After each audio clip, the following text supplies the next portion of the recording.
Now we're going to turn to Washington, where House Republicans just last night gave the final stamp of approval for that $9 billion in spending cuts from the federal government. And the cuts have been a major focus point as President Trump starts his second term. The cuts were recommended by Trump's Department of Government Efficiency, once led by Elon Musk. They include $8 billion from foreign aid programs and another billion in public media cuts. Our Jared Hill joining us live now for more on what's going on in the nation's capital. Jared, good morning. We'd love to start here with the cuts. What does this mean for the future of public media?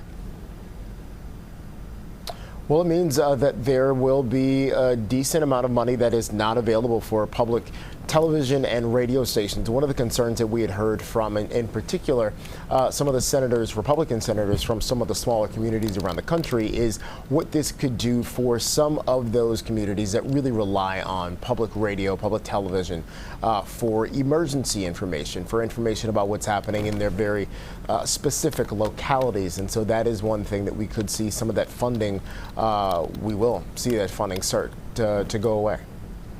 Well, Jared, this comes, of course, as the Trump administration continues to face backlash over how it handled the Epstein file, something we've been following very closely. What can you tell us about the president's latest order to the attorney general?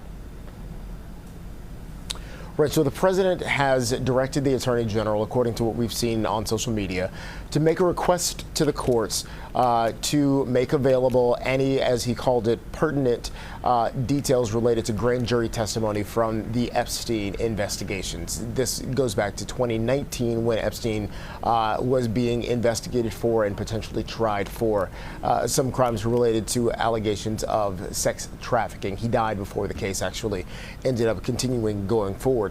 It's not clear what exactly is going to be in this grand jury testimony. This is something that is typically kept secret, kept confidential, and so it has to go through the court system for a court to then say if it is allowed to be released. We don't know if it would be released only to the Department of Justice, only to lawmakers, or if that would be made available widely to the general public. That has been something that people, including a number of Trump supporters, have been pushing for whatever information is available within the Epstein conversation, within those documents, to be made public, because there are questions about a range of things, everything from what powerful people might have been connected to Jeffrey Epstein and potentially visiting his island and been in some way, shape, or form involved in some of his activities.